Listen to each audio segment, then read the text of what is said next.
আসসালামু আলাইকুম রহমতুল্লাহ।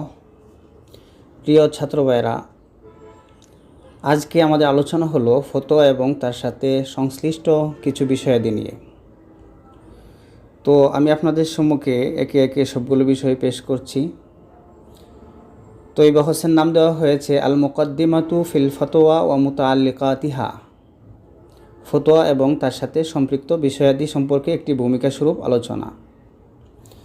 তো আমরা যেহেতু কিসমুল ইফতা এই বিভাগে পড়তে চাচ্ছি, তাহলে অবশ্যই আমাদেরকে প্রথমে ফতোয়া কাকে বলে, ফতোয়ার আলোচ্য বিষয় কী, তার উদ্দেশ্য কী, ফতোয়া দেওয়ার হুকুমটা কেমন হবে, ফতোয়ার আরকানগুলো কী কী হবে, এই সমস্ত বিষয়াদি নিয়ে আমাদের ভালো একটি সুধারণা থাকা দরকার। সেই কারণে আমরা আজকে ভূমিকার এই ক্লাসে ফতোয়ার সাথে এই সম্পর্কীয় বিষয়গুলো নিয়েই আলোচনা করব ইনশাআল্লাহ। প্রথমে আমরা চলে যাচ্ছি মানাল ফতোয়া। ফতোয়া অর্থ কী? তো ফতোয়া শব্দটার একটা বিস্তৃত তাহকিক রয়েছে, একটা বিশ্লেষণ রয়েছে। যেমন আল ফতোয়া বিফাতহিল ফা। ফতোয়া শব্দটাকে যদি আমরা ফায়ের উপরে জবর দিয়ে পড়ি, ওয়াল ফুতিয়া বিজম্মিল ফা, অথবা ফতোয়া শব্দটাকে যদি আমরা ফুতিয়া পড়ি ফায়ের উপরে জম্মা দিয়ে,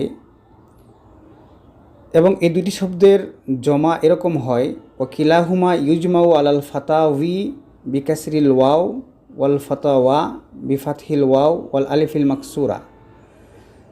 ফাতাওয়া কিংবা ফুতিয়া দুটো শব্দের জমা এরকম আসে ফাতাওয়ি ওয়ের নিচে কাসরা দিয়ে, এবং ফাতাওয়া ওয়ের উপরে আপনার জবর দিয়ে, এবং শেষে আলিফে মাকসুরা থাকবে।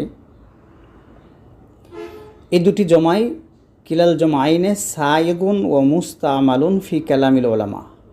এই দুটি জমাই ওলামায়ে কেরামের পরিভাষায় পাওয়া যায়, ওনারা ব্যবহার করে থাকেন। তো এটা ছিল আমাদের ফতোয়া শব্দের শাব্দিক তাহকিকটা আর কি।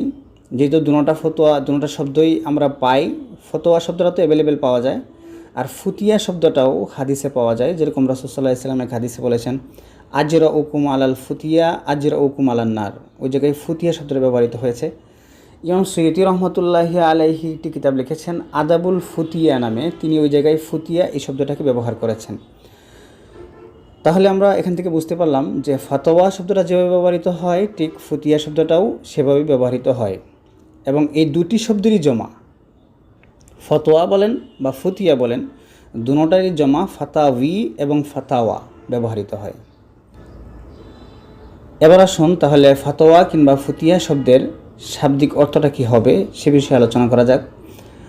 ওয়াল ফাতোয়া ওয়াল ফুতিয়া ফিল লুগাতি আল ইজাবাতু আন সুয়াল সাওয়াউন কানা বিল আহকামিশ শারঈয়্যাতি আম বিগাইরিহা। ফতোয়া কিংবা ফুতিয়া দুটোটা শব্দই শাব্দিক অর্থে যে কোনো প্রশ্নের উত্তর দেওয়াকে ফতোয়া কিংবা ফুতিয়া বলা হয়, চাই সেটা শরীয়তের বিধিবিধান সম্পর্কীয় হোক কিংবা অন্য কোনো বিষয়।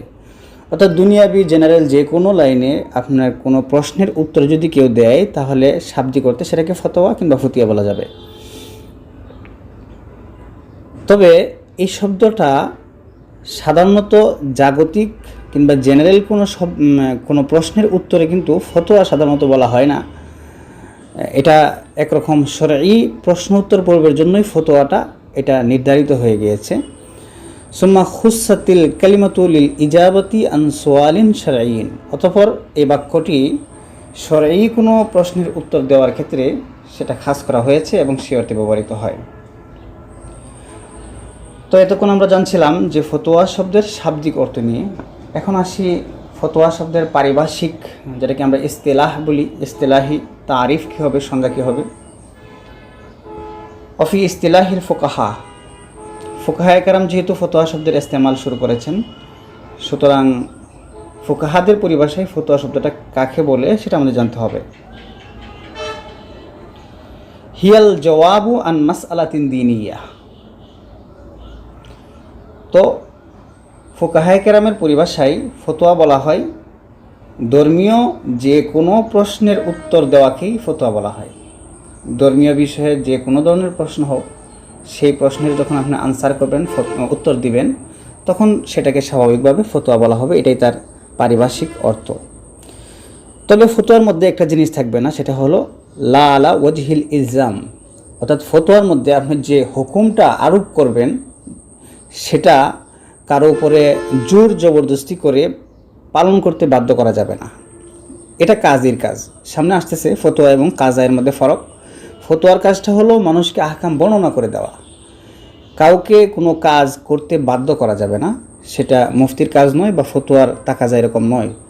তবে কাজী উনি যে হুকুম দিবেন সেটাকে বাস্তবে উনি ওটাকে প্রয়োগ করবেন ইলজামের সাথে, আবশ্যকীয়ভাবে সেটাকে কার্যকর করবেন, সেটা আলাদা বিষয়। তো এরপরে থেকে যায় যে মাউজুউল ফতোয়া, ফতোয়ার আলোচ্য বিষয়টা কি হবে। তো বিষয়গুলো খুব ইম্পর্ট্যান্ট, আপনারা হিফজ করে নেবেন।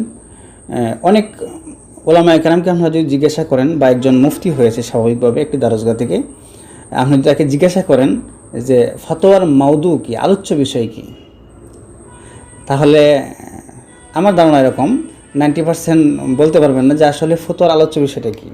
কারণ এই বিষয়গুলো সাধারণত এতটা তাহকিক বা গবেষণা এগুলো নিয়ে এতটা ফিকির করা হয় না। সবাই ইলমুল ফিকহের মাউজু জানবে, কিন্তু ফতোয়ার মাউদু এটা কেউ জানবে না, সাধারণত এটা না জানারই কথা। তো আমরা আপনাদেরকে বলে দিচ্ছি, মাউদুউল ফতোয়া হলো আল ইস্তিফতা ও সোয়াল।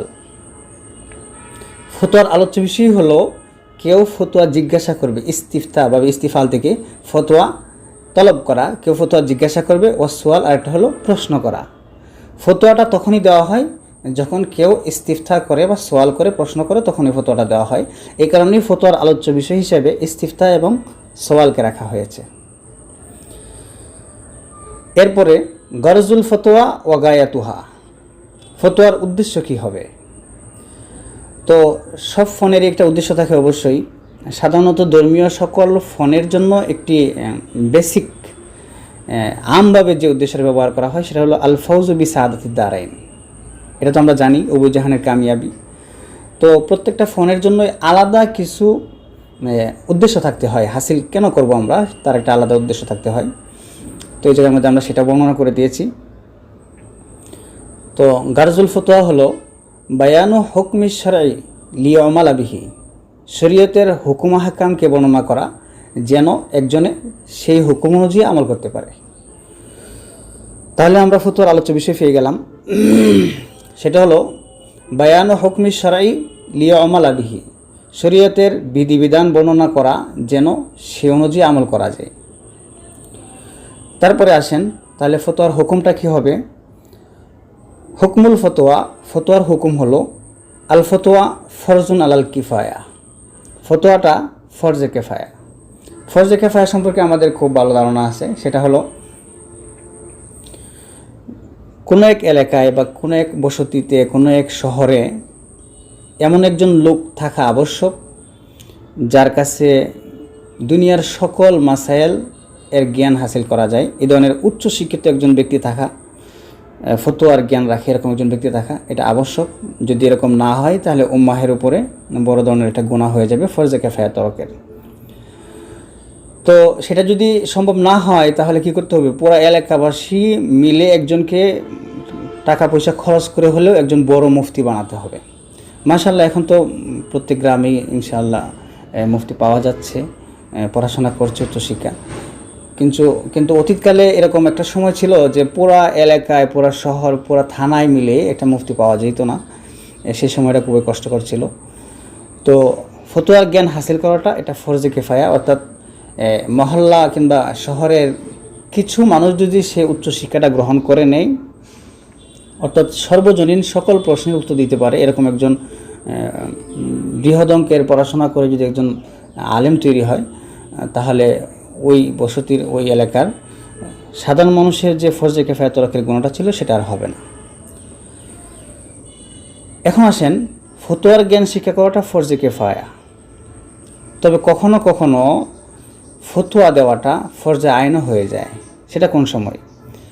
ওয়ুসিরু ফরজু আইনিন বিশুরুতিন সালাসা, কখনো কখনো সেটা ফরজে আইন হয়। ইউসিরু ফরজুন আইনুন বিশুরুতিন সালাসা, ফরজুন আইনুন মৌসুফ সিফত পড়লে ভালো হয়। তিনটি শর্ত সাপেক্ষে ফরজে আইন হয় ফতোয়া দেওয়াটা। একে একে আলোচনা করা হচ্ছে। আল আউয়াল, প্রথম নম্বর হলো আইয়াকুনাল মাসউলু আলিমান বিল হুকমি। এক নম্বর শর্ত হলো যাকে জিজ্ঞাসা করা হচ্ছে সে ওই বিধান সম্পর্কে আলেম হতে হবে, তার কাছে ওই বিধান সম্পর্কে জ্ঞান থাকতে হবে। এখন সাধারণত এরকম হয়, আলেম শব্দের মানে আমরা জানি না। আসলে আল ইলমু আল ইয়াকিন, যে জ্ঞানটা সুস্পষ্ট দলিলাদিল্লার ভিত্তিতে মানুষ অর্জন করতে পারে সেটাকে ইয়াকিনি ইলম বলা হয়, আর সেটা সেই অর্থে আলেম বলা হয়েছে।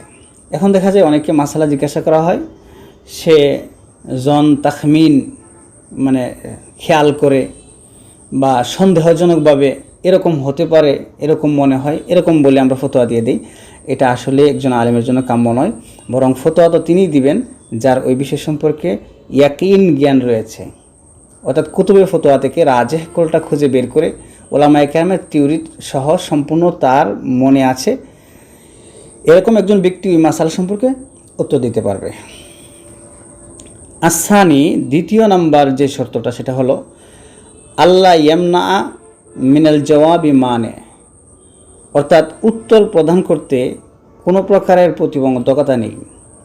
যদি ওই প্রশ্নের উত্তর দেওয়াতে এলাকায় ফিতনা সৃষ্টি হয়ে যায় বা ওই আলেমের উপরে জুলুম হওয়ার আশঙ্কা থাকে, সমসাময়িক অনেক বিষয়, এগুলো আপনাদেরকে উদাহরণ দেওয়ার প্রয়োজন নেই, জানবেন যে সরকারের বিরুদ্ধে যে আমরা বলি যে সরকারের বিরুদ্ধে, বিগত সরকারের বিরুদ্ধে আমরা এরকম যদি বলি যে ফতোয়া কী হবে, এই সমস্ত ফতোয়া আসলে একজন আলেম দিতে গেলে তার উপরে অনেক জুলুম নির্যাতন আসতে পারে, সেজন্য সে সমস্ত ফতোয়া দেওয়া যাবে না, বিরত থাকতে হবে, কারণ এখানে সুস্পষ্ট মানে রয়েছে।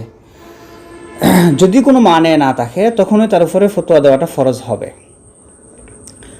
আসালিস, 3 নম্বর হলো আল্লাহ ইউজাদা ফিন নাহিয়াতি গায়রুহু মিম্মা ইয়াতামাক্কানু মিনাল ইজাবা, অর্থাৎ সে যে স্থানে অবস্থান করতেছে সেখানে তাকে ছাড়া আর কাউকে এমন পাওয়া যায় না যে সে ওই উক্ত ফতোয়ার জবাব দেওয়ার উপযোগী।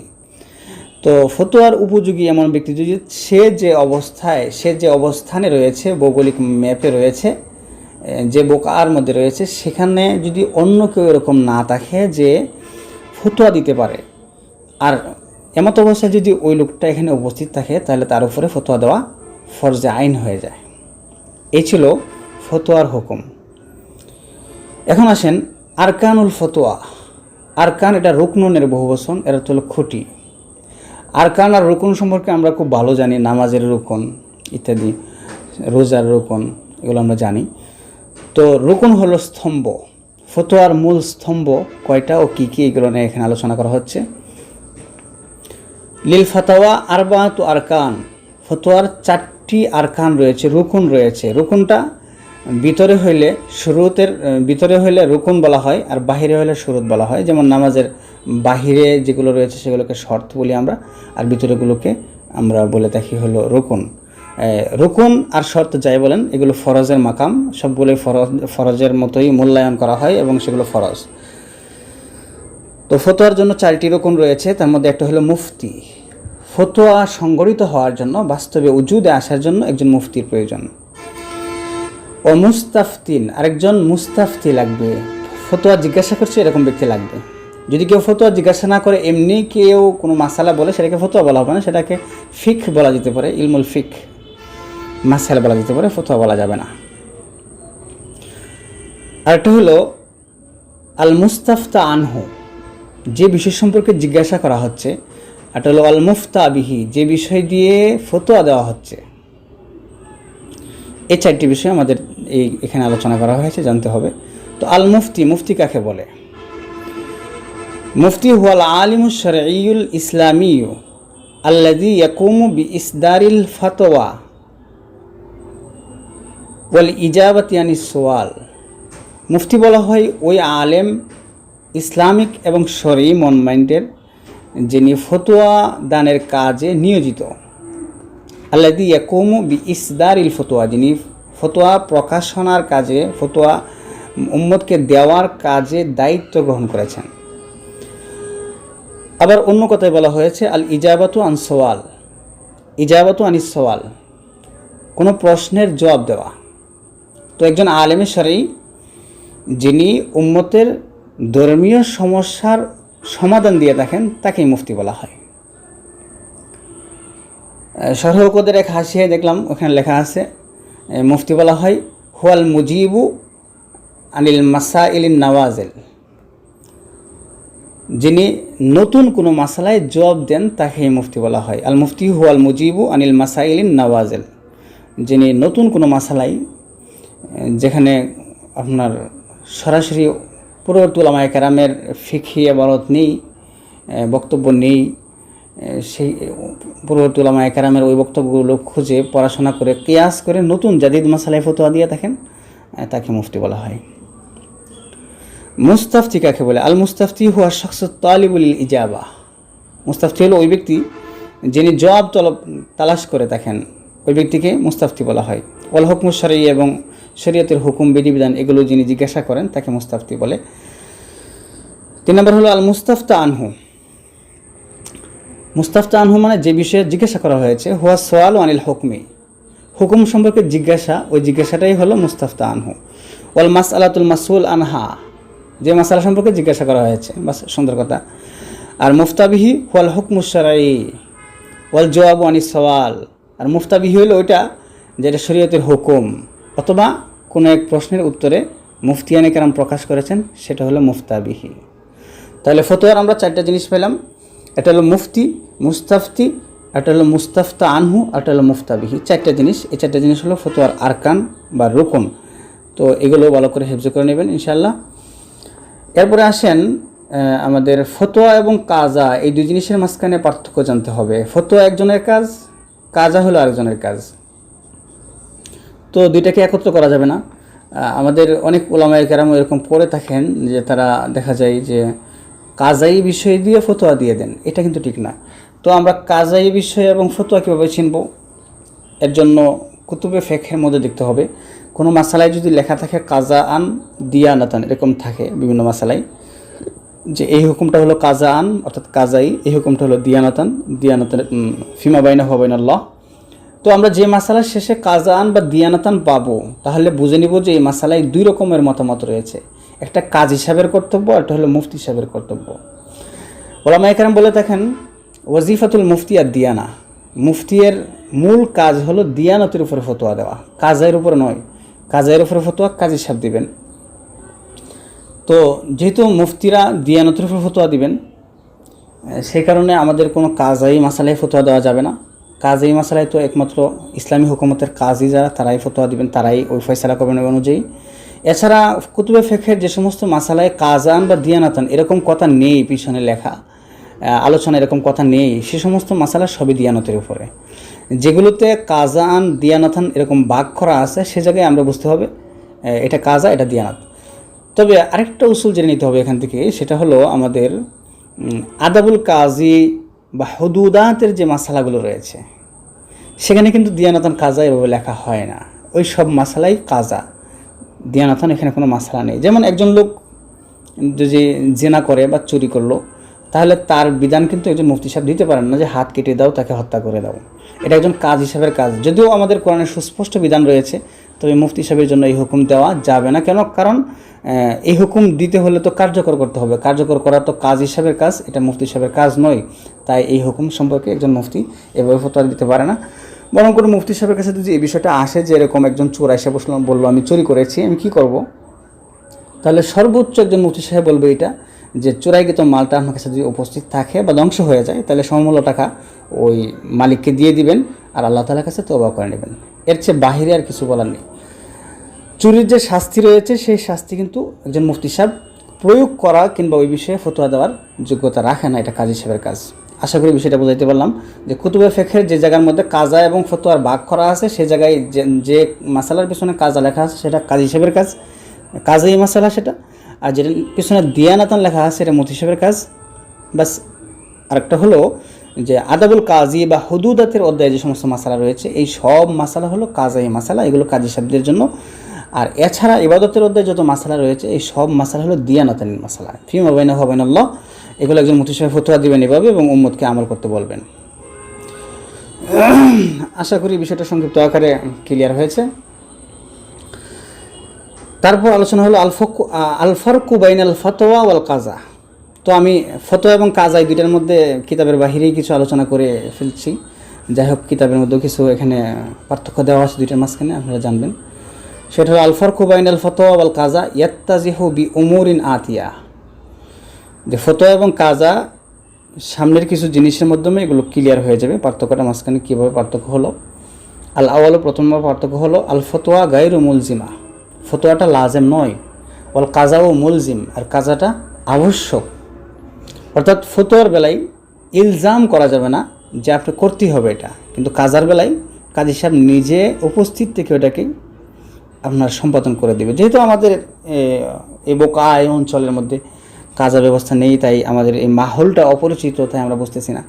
তো সিম্পল একটি উদাহরণ হলো, আমাদের রাষ্ট্রীয় যখন বিচারকরা কোনো একজনকে ফাঁসির রায় দেয়, তখন ওই বিচারক সশরীরে ওই ফাঁসির মঞ্চে উপস্থিত হয় এবং সে কার্যকর করে।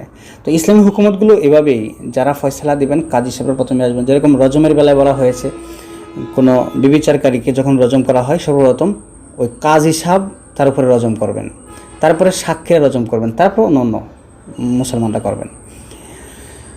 তো বিষয়টা এরকমই আসলে। আসানি 2 নম্বর হলো আল ফতোয়া ইখবারুন আনিল হুকমি শারঈ, ফতোয়া হলো শরীয়তের বিধিবিধান সম্পর্কে একটা সংবাদ দেওয়া মাত্র। ওয়াল কাজা ইনশাউন লিল হুকমি বাইনাল মুতাখাসিমাইন, দুইজন দ্বন্দ্বকারীর মাঝখানে, বাদী বিবাদীর মাঝখানে নতুন একটি হুকুমকে সাব্যস্ত করা, তৈরি করা, ইনশা আবিষ্কার করা। এটা কোরআন সুন্নাহ থেকে আবিষ্কার হয়ে আসবে। কারণ আমাদের সমাজে যারা যে সমস্ত মানুষ আছে তাদের মধ্যে যে দ্বন্দ্বটা হয়, বাদী বিবাদী হয়, তার প্রতিপক্ষ হয়, এগুলো কিন্তু কোরআন হাদিসে লেখা নেই। কেউ জমি নিয়ে হচ্ছে, কেউ গাছ নিয়ে হচ্ছে, কেউ গাছের ডাল নিয়ে হচ্ছে, কেউ কাউকে বাড়ি মারছে, কেউ কাউকে মারধর করছে, কেউ দেখা যাচ্ছে কার উঠায় দিচ্ছে নজনের উপরে, কেউ রিক্সা দিয়ে ধাক্কা মারছে ইত্যাদি। এই সমস্ত বিষয় কিন্তু শরীয়তে সুস্পষ্ট লেখা নেই। তো কাজী সাহেবের কাছে যখন এই বিষয়গুলো যাবে, তখন শরীয়তের অন্য উসুল এবং কাওয়ায়েদের উপর ভিত্তি করে তিনি একটা হুকুমকে আবিষ্কার করবেন, সেজন্য বলা হয়েছে ইনশা উনলিল হুকম। 3 নম্বর আল ফতোয়া তাজরি ফিমা ইতারাত্তাবু আলাইহিল উজুবু ওয়াল আবিল হুরমাতু আবিল ইবাহা আবিল নুদুবু আবিল কারাহা, ফতোয়াটা ওই সমস্ত জায়গায় চলবে যে সমস্ত জায়গায় ওয়াজিব, হারাম, বৈধ, মুস্তাহাব, মাকরুহ এই সমস্ত বিষয় রয়েছে, সব জায়গায় চলবে। ওয়াল কাজা লা ইয়াজরি ফিমা লাইসা ফিহি ইজবারুন ওয়া ইলজাম, আর কাজা ওই মুস্তাহাব, সুন্নত এই সমস্ত বিষয়ে চলবে না। যেখানে ইলজাম নেই, যেখানে ইজবার মানে বাধ্য করা, ইলজাম মানে আবশ্যক করা, যেখানে ইলজাম এবং ইজবার নেই সেই সমস্ত জায়গার মধ্যে কাজা চলবে না। কাজা, কেননা কাজার মূল কাজ হলো ফয়সালা করার পরে ওই হুকুমটাকে আবার কার্যকর করা। সুতরাং যে সমস্ত জায়গার মধ্যে ইজবার এবং ইলজাম, বাধ্যবাধকতা রয়েছে, আবশ্যকীয়তা রয়েছে, সে জায়গায় কাজা চলবে। মুস্তাহাব, বৈধ, সুন্নত এই সমস্ত বিষয়ে কাজা চলবে না। জোহরের পূর্বে 4 রাকাত সুন্নত নামাজ পড়তে হবে, সুন্নত, এটার উপরে একটা কাজী সাহেব ফয়সালা দিয়ে দেবে, এরকম হয় না, এটা মুফতি সাহেবের কাজ। আর রাবে 4 নম্বর হলো আল মুফতি ইউফতি বিদিয়ানা ওয়াল কাজী ইয়াকজি আলা যাহিরি, মুফতি সাহেব সে দিয়ানতের মাসালাই ফতোয়া দিবেন। দিয়ানতের আলোচনা আমরা শুরুতেই করলাম এই অধ্যায়ের, যে ফিমা বাইনাহু ওয়া বাইনাল্লাহ যে সমস্ত বিষয় রয়েছে, নামাজের সাহু সেজদা, নামাজের রুকুন ছুটে গেছে কি করবে, নামাজের তাকবীরে ওলা, তাসবিহ কয়বার পড়বে, কয়বার সুন্নত, কয়বার মুস্তাহাব, উত্তম অনুত্তম এই সমস্ত বিষয়ে মুফতি দিয়ানতের কাজে ফতোয়া দিবে। ওয়াল কাজী ইয়াকজি আলা যাহির, আর কাজী সাহেব তিনি বাহ্যিকতার উপরেই ফয়সালা করে থাকবেন। বাহ্যিকতাটা হয়ে থাকে স্পষ্ট প্রমাণের দ্বারা, সাক্ষীদের স্বাক্ষর দ্বারা, অর্থাৎ কাজী সাহেব উনি যে সমস্ত দালায়ালের উপর ভিত্তি করে একটি ফয়সালাকে মানে সমাধা করেন, সুরাহা করে থাকেন, ওইটাই হলো জাহের এই জায়গায় উদ্দেশ্য। এরপরে আসেন মানা রাসমুল মুফতি। বিভিন্ন জায়গায় আপনারা দেখবেন রাসমুল মুফতি, যেমন একটা কিতাবের নামই আছে শরহ কোদে রাসমিল মুফতি, এখানে রাসমুল মুফতি নিয়ে আলোচনা করা হয়েছে। রাসমুল মুফতি কি সেটা আমাদের জানতে হবে, এই জন্য আমরা এখানে একটা অধ্যায় নিয়ে আসছি ছোটো করে, রাসমুল মুফতি।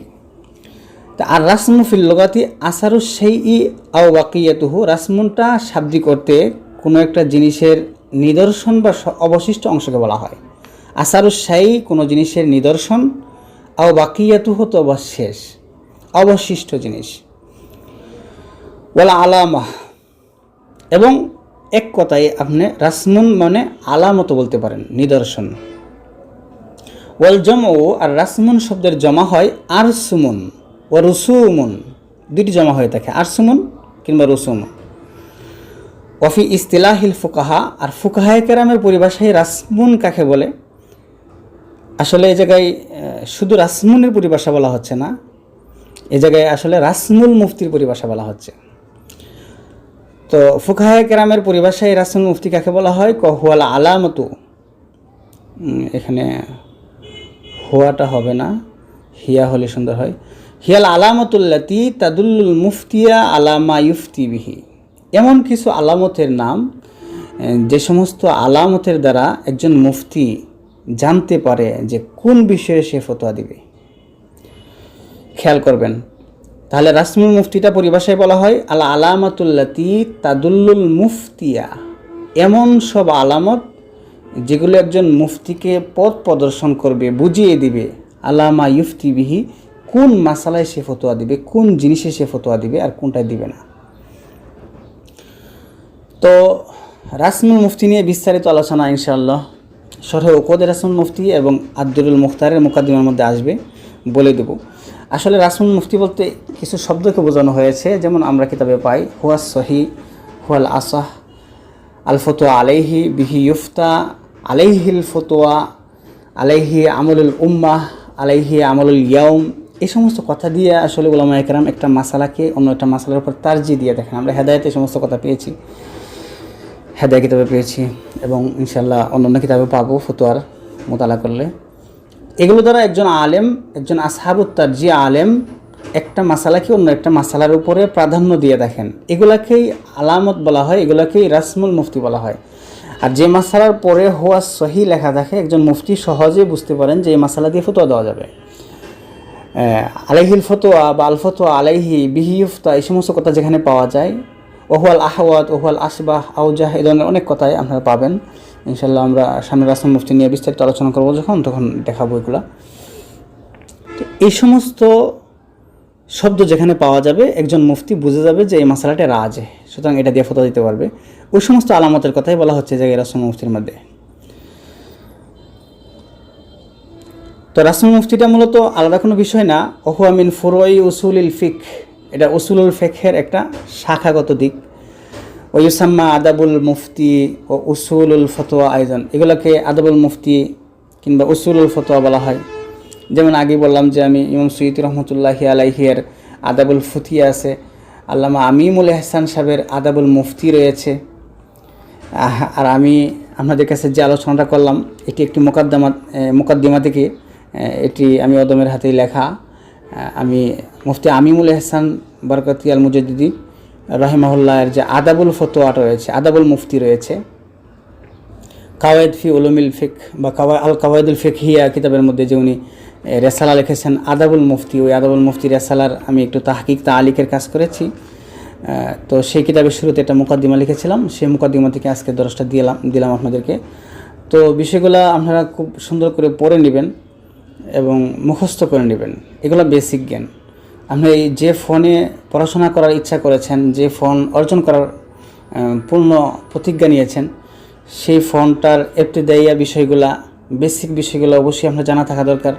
আপনি মুফতি হবেন, একজনে আপনাকে জিজ্ঞাসা করবে ভাই ফতোয়া কাকে বলে, আসলে মুফতি কাকে বলে। অনেককে জিজ্ঞাসা করলে তো মুফতি কাকে বলে সেটাই সে ক্লিয়ারভাবে বলতে পারবে না। ফতোয়ার গরজ কি, ফতোয়ার মাউদু কি, আগেই তো বললাম যে 90% মানুষ ফতোয়ার মাউদুটা হয়তো বলতে পারবে না। বলতে পারবে এই লোকতারি এদিক সেদিক কথা বলে বুঝিয়ে দিবে আপনাকে, কিন্তু মৌলিক দুইটা শব্দ জাল, ইস্তিফতা এবং সোয়াল, এইটা তার মাথায় আসবে না, কারণ এটা তো সে জানে না এই কোথাও থেকে। এটি অনেক তাহকিক করে আমি বিভিন্ন জায়গা থেকে সংগ্রহ করে, বিভিন্ন হাসিয়া থেকে, জাদিদুল উলামায়ে কেরামের বক্তব্য এগুলো সব আমি বিভিন্ন হাসিয়া থেকে সংগ্রহ করেছি। আশা করি এগুলো যদি আপনারা মোতালা করেন এবং পড়েন ফায়দাজনক হবে। তো আজকের ক্লাস আমাদের এই পর্যন্তই। সামনের দিনে ইনশাআল্লাহ আমাদের যে নেসাবের কিতাব রয়েছে ওই কিতাব কেন্দ্রিক আলোচনা শুরু করে দেবো ইনশাআল্লাহ। মুকাদ্দিমা লম্বা করব না, আমাদের কিতাবের ভিতরে গিয়েই কিতাবের প্রাসঙ্গিক বিষয় থেকে আমরা দীর্ঘ আলোচনা করবো ইনশাল্লাহ। তো নতুন নতুন আলোচনা যেগুলো আপনাদের মনে হবে যে খুবই ইম্পর্টেন্ট, এগুলো রাখা দরকার, সেগুলো অবশ্যই আপনারা কলমে সংক্ষিপ্ত আকারে সারাংশটা নোট করে নেবেন। আল্লাহ তাআলা সবাইকে ভালো রাখুক, সুস্থ রাখুক। আসসালামু আলাইকুম ওয়া রাহমাতুল্লাহ।